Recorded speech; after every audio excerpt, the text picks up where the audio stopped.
of my stuff. Yes.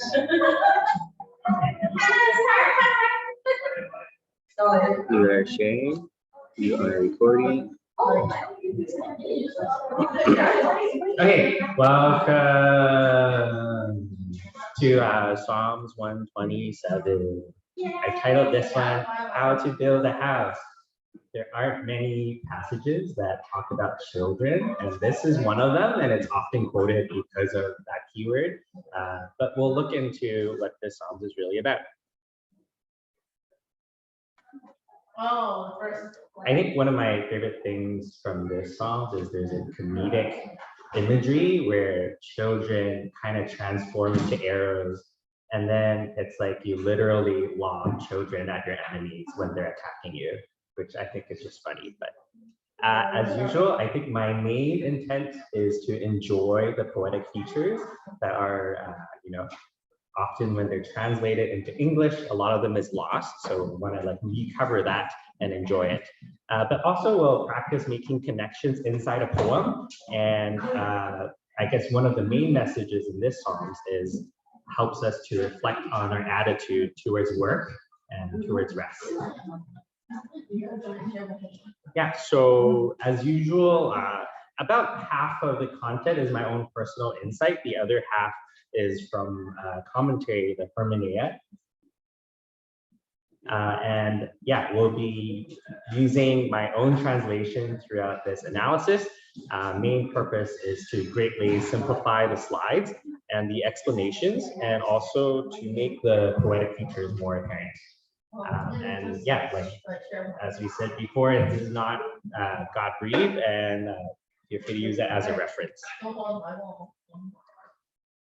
talked about some of the benefits I see from studying poetic features, and the two that I think we'll really get more of a taste of today is how it makes connections in a passage and helps us to interpret the passage in a deeper way. So some new key terms that we to introduce is we know what a poem is, and then commonly it's broken down into stanzas. If you think of music, it's kind of like verse and chorus, those are stanzas. But it breaks down further into a structure called strophe. So that's a new word for us. So stanza, I've highlighted in the red bracket. So you see that this Psalms has 2 stanzas in total. And then a strophe is the next smaller subunit. And so this stanza 1 has 2 strophes, and the next stanza 2 also has 2 strophes. So this whole Psalms has 4 strophes, yes? Breaking that further, you can see, for example, here in verse 2, it is vain for you being early to rise, late to rest, eating bread of hardship. It kind of goes for 3 lines, right? So you read them together. So these 3 lines is called a tricola because there's 3 lines. If 4 lines are written together, it's called a tetracola or a quatrain, and 2 lines are written together is called bicola. Yeah, so the rest of these are all quadcolas, tetracolas. And we know what a line is. So in total, this Psalms has 16 lines, a pretty short poem. So doing a structural analysis, we'll see that this psalm actually has 2 stanzas, and they read very well separately. They're both very sensible on its own without each other. But I guess because the psalmist have put them into the same poem, so our task is to uncover how they're connected. They're so distinct that a lot of scholars actually think that they were originally written separately, but later put together in an editorial process. So I want to invite Volney to read. Yeah. So Psalm 127. If the Lord will not build a house, in vain its builders have labored in it.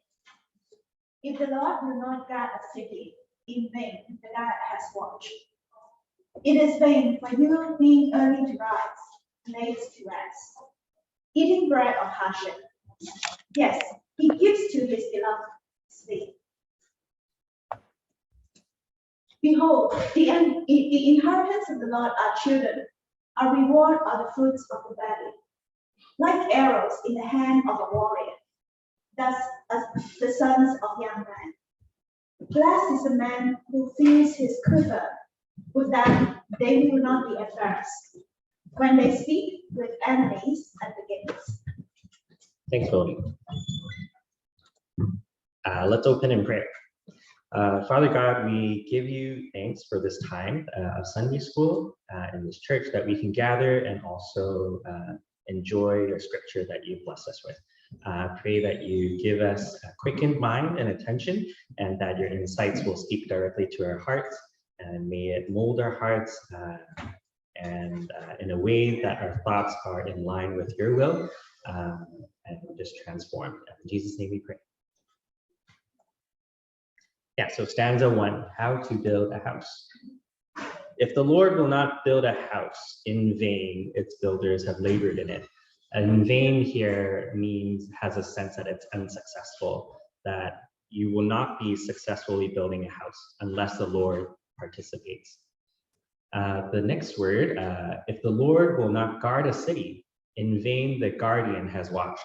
So both the word labor and watch imply some kind of intensive effort. The word labor more often refers to kind of physical labor. So I think if any of us have worked in construction before, we'll know how physically laborious the job is. And the word watched here more closely translates to staying awake.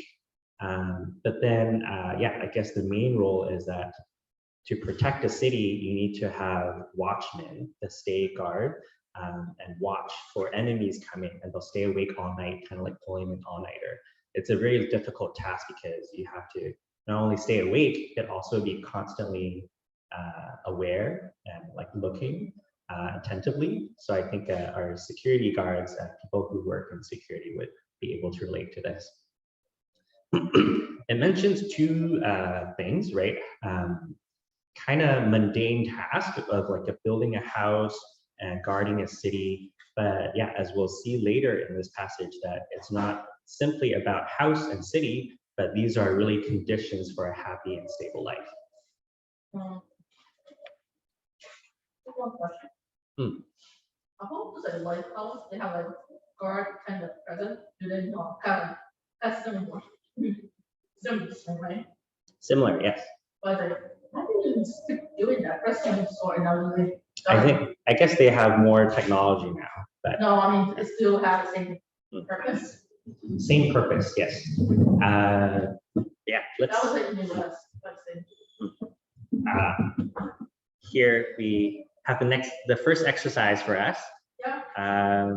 Yeah, to find word pairs. I think we're all really familiar with this task now. There are 4 word pairs in total. The words that I've highlighted in gray are not part of the exercise because they're not really word pairs, they're more repetitions. Okay. And then also, if you have extra time, think of how each word pair are related. Yeah, so 5 minutes. So yeah. So basically, you know what? Say computer, like guardian, so is somebody guard up in the place?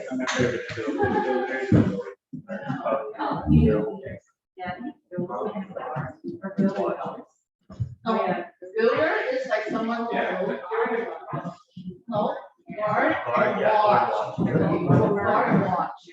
No,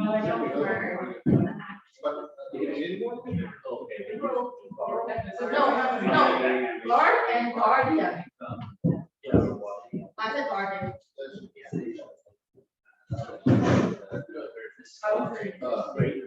Yeah, all small and then no, watch and labor.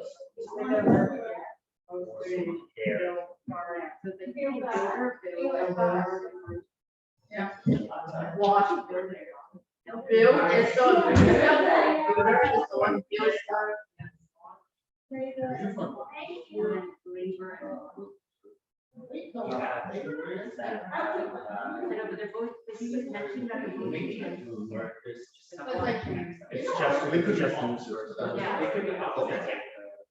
She states that it creates the most. But you see, building, That's not your own parents. Yeah, okay, because I'm gonna say, upbuilding house and It could be house.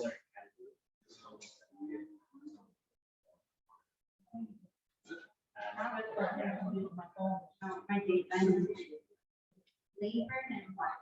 Okay. So that work, that is hard. What's the relationship between? How are they? Okay. You know, I'm labor, right? Yeah, right? But guardian. My mind is set on that. I thought it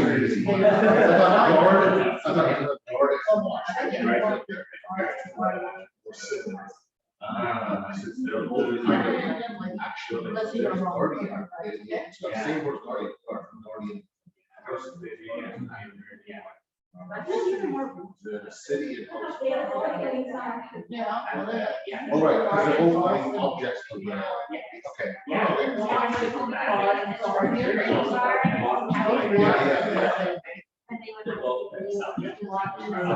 Like I watched the morning, like I sat and as a hospital, then watch it, like in the shift and then after shift and overtime shift, right? Favorite and watch. Nobody worked it. Those shifts are watching, but they split in three. That's the result. But it's still, yeah, they're still watching. I know, I got nervous. The thing is, for like, the labor is like similar jobs. Yeah.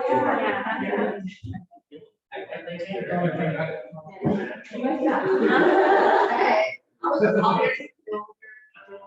Yeah. Maybe it's buildings and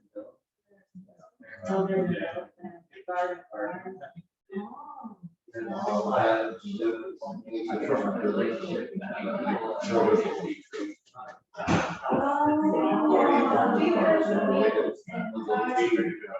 They're related in that. Maybe it's like.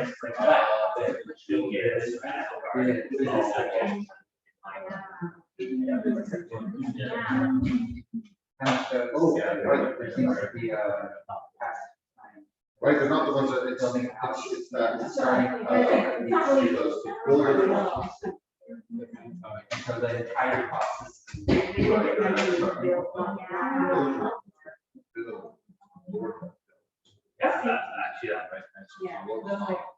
Basically, what was not So working. basically. Like first line. So like. This one.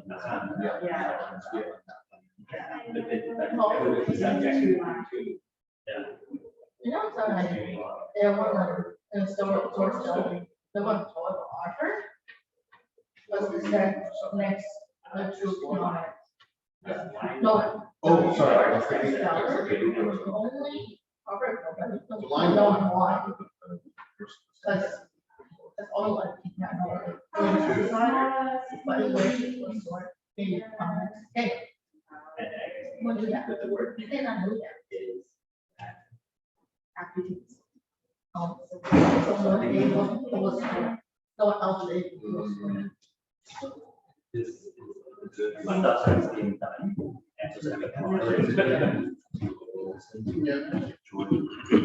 Yeah, let's come back together. Okay, here are the answers. Yeah, the word pair we have here is build and builders, guard and guardians. And then in the last portion of each line, we have house and city. Both are something that you work on, the buildings. And then you have labored and watched. Yeah.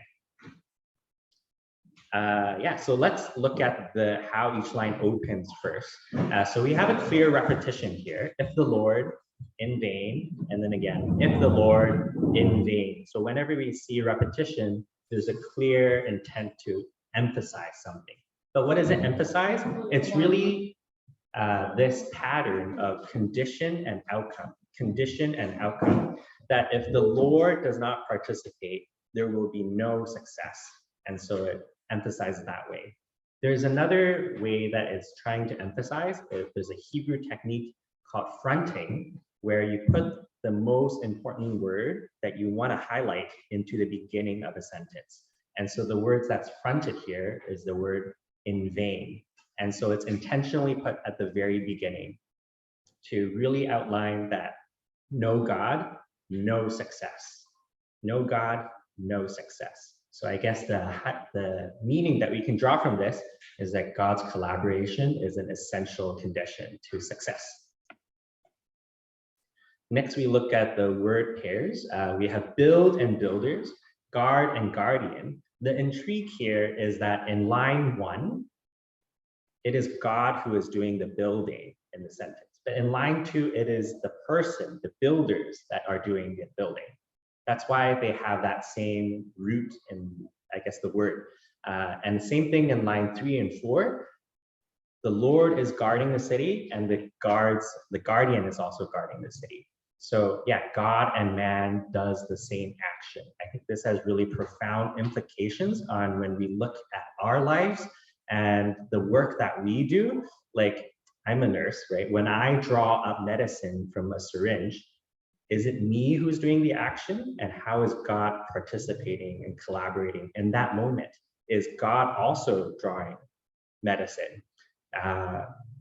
If you substitute more modern words, maybe it would be something like, if the Lord does not massage my patient, in vain the massage therapist has worked.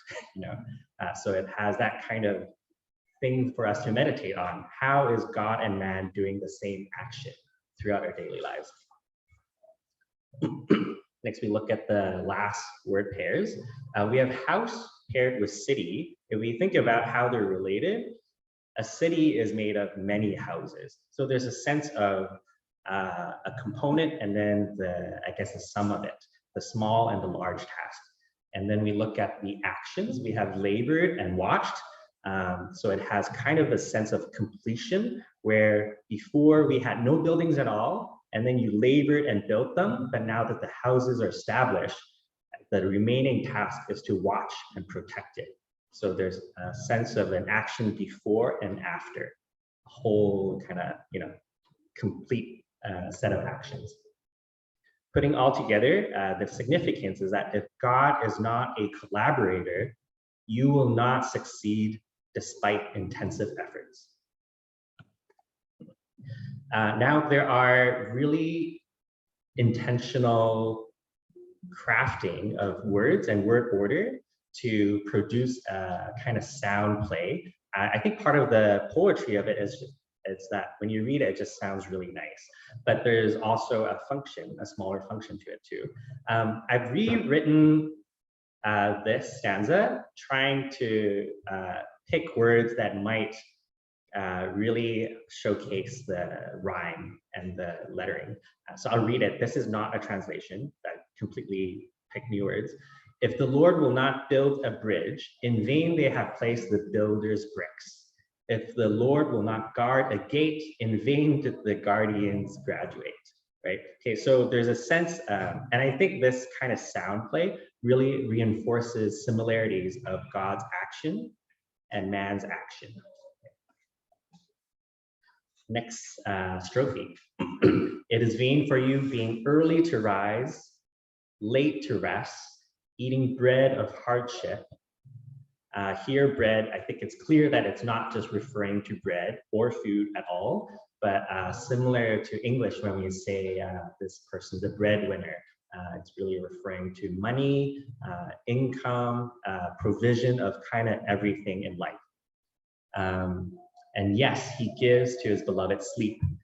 When God provides sleep and we accept that gift, it implies that all our needs are met. We have a mindset that we have enough, and it implies trust that God provides, and therefore we can rest. If we do not have a mindset that God provides, that rest is possible, we keep working. So this stanza, the main technique here is contrast, and it does it in actually 4 different ways. The first way is we have 3 lines that talk about extra work. But the contrast is that the punchline in stand 4, actually God just gives. God just gives. You don't have to work, work, work, because the Lord gives. Next contrast is about sleep. In the previous stanza, we know the watchman has to stay up all night and pull an all-nighter. But here we have another 3 lines that kind of implies that you're having very little sleep. Being early to rise, maybe you set your alarm clock for 6 a.m. because I have so much to do. And then you sleep really late at 1 or 2 a.m. because I have so much to do. But the contrast here is in line 4 with the punchline, God gives sleep to his beloved. Another contrast that's done here is wordplay. If you look at the word vain, shav in Hebrew, those 3 letters, they look very similar to how sleep is spelled. Yes? Even the middle letter, if you squint your eyes, they look really similar. One is a vertical line, and the next one is a vertical line with 2 little hooks sticking out. So the whole spelling is really similar. So there's a contrast here where in vain you do this, in vain you work so hard, in vain you lose all your sleep, but actually God gives sleep. The contrast here is really that there's a mindset of an independent man and a dependent man. The person that's independent thinks that God has no role in his earnings in his life, and that he has to by himself put all the effort in, otherwise he loses out on everything. But the dependent man actually knows that he is a beloved of God. God is actually taking care of him, and so he freely gives all everything that he needs in life, including sleep. The next way that there's contrast is also with a sound play. The first 3 lines is full of the M letter and the M sound, and the last line really stands out because it swaps over to the N sound. Yeah, so the last line really stands out. Yeah, so our reflection exercise, I'm gonna invite you guys to close your eyes and yeah, I'll read through this reflection questions. What work do I do from day to day? Whether it's professional work or different tasks throughout the day. Consider how God collaborates with me on every task, from small to big, from beginning to end, from before and after. Consider how if God withdrew his supporting hand, the task would fail, regardless of how much I try and how much intense effort I put in. Consider how God is really essential and foundational to everything I do. Ask God and welcome his collaboration in your work. Why do I sometimes feel like I have to work so hard to succeed? Pull all-nighters, wake up so early, sleep so late at night. Remember and acknowledge that God calls me his beloved, and he intends to provide for all my needs, including a home, a safe and peaceful city, my daily needs, all my daily bread, including sleep and rest. Open your eyes. I guess one question that might stand out as we're reading the stanza, is this poem telling me to work less and sleep more, and that's a good approach to life? No, so this poem is not about work quantity, it's about work attitude. So a quote from the commentary Hermenea, paraphrase. This wisdom poem criticizes excessive devotion to work and a problematic attitude towards achievement. Meanwhile, there are other wisdom poems in Proverbs that address idleness and laziness. Okay. And then there's really good parallels to the theology of Sabbath, how God gives us a pattern of work and then a day dedicated to rest. And in this theology, there is that when we rest, we are acknowledging that God provides, and we are trusting in his provision also. So the main ideas from this first stanza is 2 points. One, God's collaboration is essential for success in all aspects of life. Number two, learn to trust in God's provision and accept his gift of rest. Stanza 2, a safe city to live in. So the question is, what really comes to mind when we think of the word children? And it's quite different back then and how it is today. Back then, Israel was in constant threat of extinction of the group of people. They're always surrounded by neighboring enemies. They're never really safe.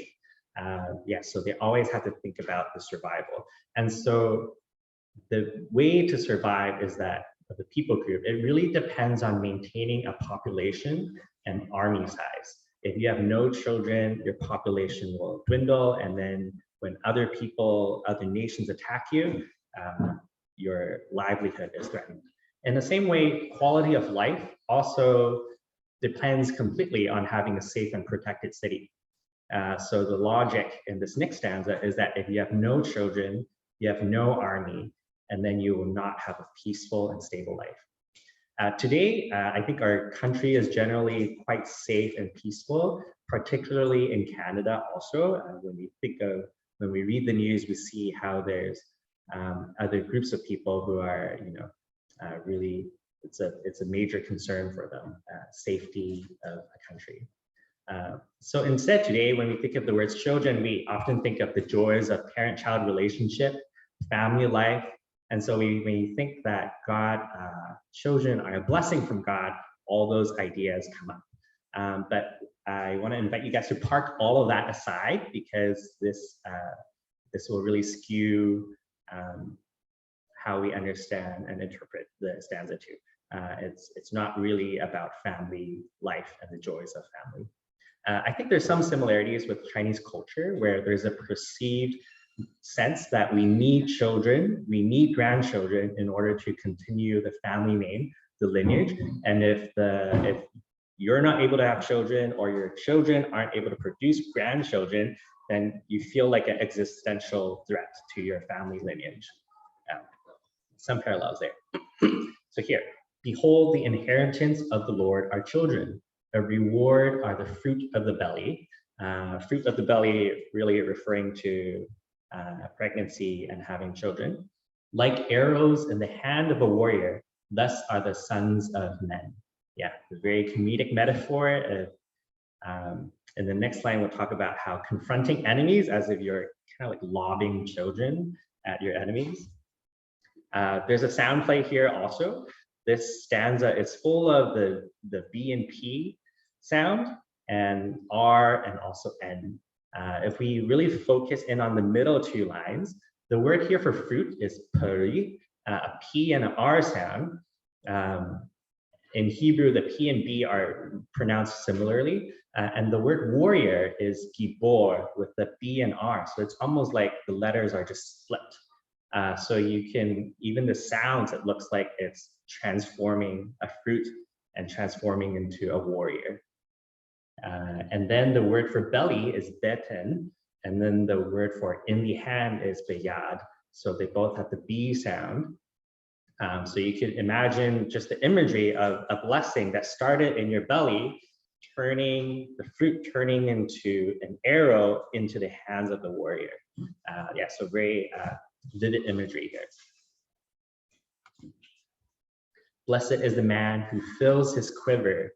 With them, they will not be embarrassed when they speak with enemies at the gate. Speaking with enemies is a light way of saying they're going to engage in war. And you would really be embarrassed if you confronted your enemies, but you had no arrows, ran out of them. This stanza, or this strophe, also has a lot of sounds in it. I don't think there's a specific function, but it just sounds really nice when you read it. It looks like it sounds like a really well-crafted verse.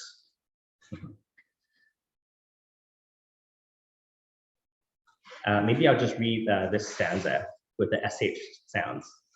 Asher hagever, asher mileh et eshpato, mehem lo yavashu, ki dibru et oevim v'sha'ah. So the two main ideas in this stanza is that one, children are from the Lord, and two, I think number one has really wide range of applications from there. And number two, a healthy population keeps your city safe. That's harder to apply today because I think the survival of a nation doesn't, especially in Canada, we're not dependent on, having a population and constant warfare and army size. I guess the application that's today is that ultimately a peaceful and stable life is a gift from God. That is true both back then and today. So our next task, we have two stanzas that read very well independently, but why are they put together? Our task is to spot similarities and link words. So I'll set a timer for 5 minutes to find link words. Okay. It could be really abstract or really just, this reminds me of this in the previous stanza. It could be anything.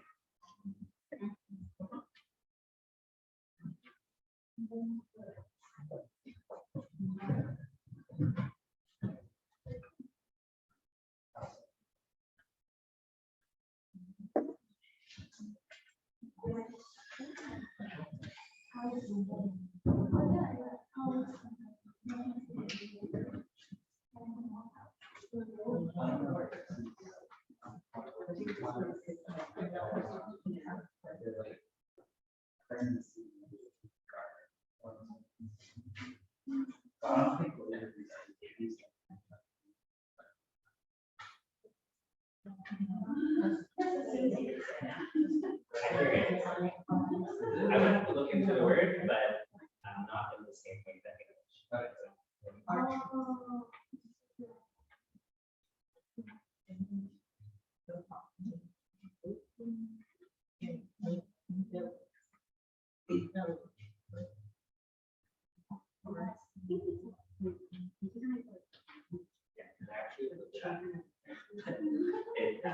the scripture that word is the word itself means any vigorous word. And so just by no, art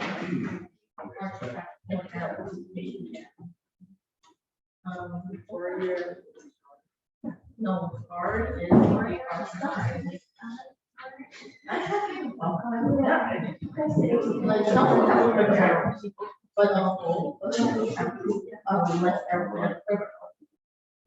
So basically, how can they prepare here? There's no like 2 error word. Whatever. No, I mean like if you're premier, like what's error?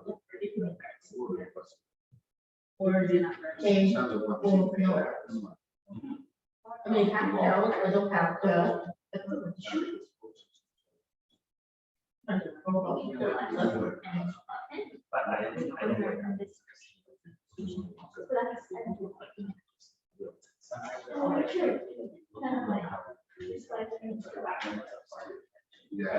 just say, I was looking at how this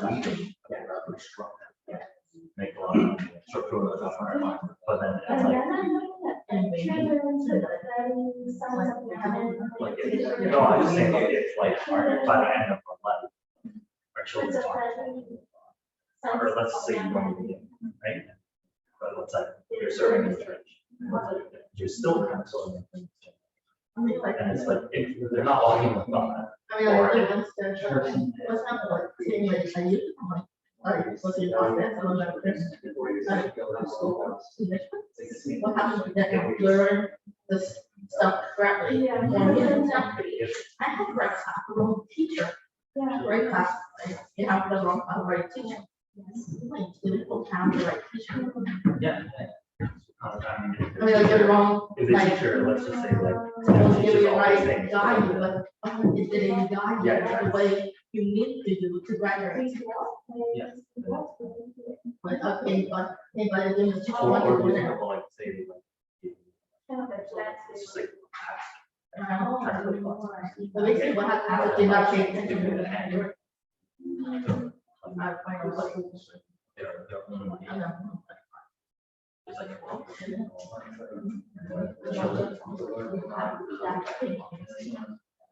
like how can you Stanza 1 and half. basically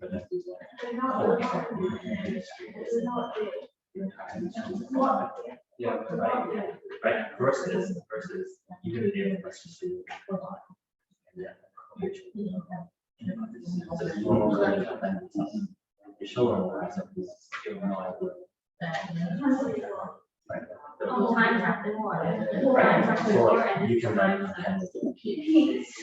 and I think like taking that it's like we'll call it it's like It's kind of contrast. Like, but yeah, Timothy anti and it's just like and he was like compared to the super apostle and clearly right like yeah and describe the things and it speaks for itself. There's five things. And like all those other super apostles that were around, do you even know their names? No. Because like did the children survive? Like spiritual children.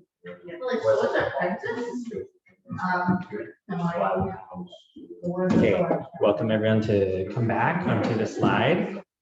Some answers here. I'm not going to say it's all the connections, but there are lots of connections. The first one I'll point out is the word house in red. The word house in Hebrew and in English, it could refer to a physical building, but it could also refer to like a household in terms of like a family. And so in there, you can see there are similarities or with how, family has children in it. There's a very cheeky observation from the scholars that said in the last line, when it says sleep, it could also imply sleeping with a spouse, and so therefore have children. So yes, he gives to his beloved sleep, and then immediately after, behold, the inheritance of the Lord are children. So a little bit cheeky. I think there could be something there because the two sentences grammatically are really similar. Next connection here, we have, I guess, orange, eating bread of hardship. You know, in this stanza, God provides bread, you eat it, it kind of sits in your belly. And then the next stanza, you kind of fruit in the belly, also food, but this time it's referring to children. Looking at the blue letters, he gives to his beloved sleep. Immediately after, behold, the inheritance of the Lord, our example.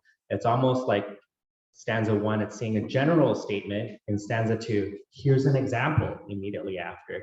But yeah, while sleep is a gift from God, children are also a gift from God. And so it implies gifting with two words, inheritance and reward. When you see in stanza 2 that there's a warrior, the imagery there is a warrior with an arrow in his hand, you could now imagine that perhaps the guard that's overwatching the city is also equipped with an arrow as he's standing watch and protecting the city. And of course, a really strong connection here is the word gate and city in green.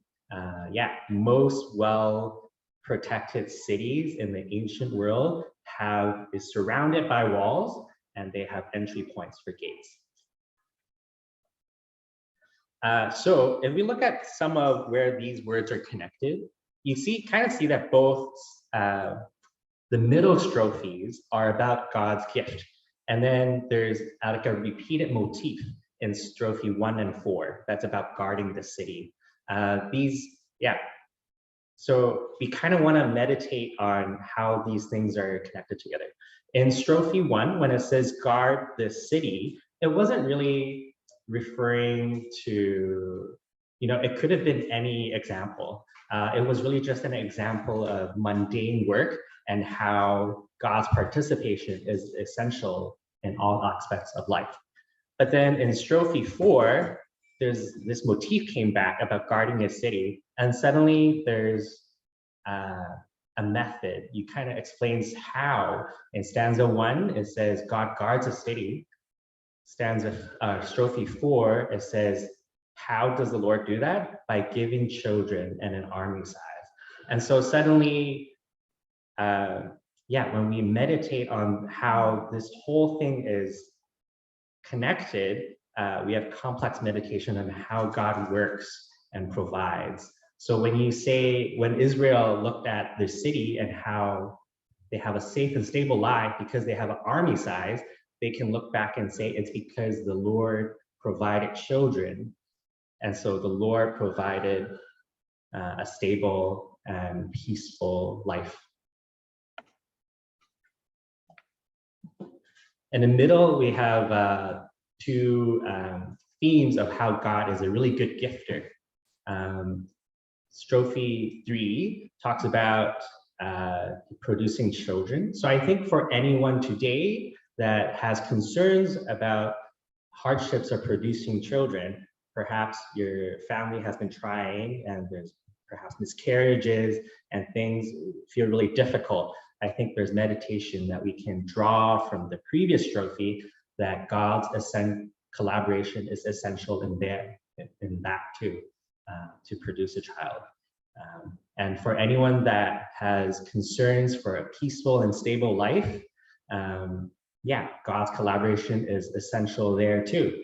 And contained in all this is, yes, our relationship with the Lord is something that we can really anchor ourselves in. We are called God's beloved, and so the Lord freely gives good gifts to his people.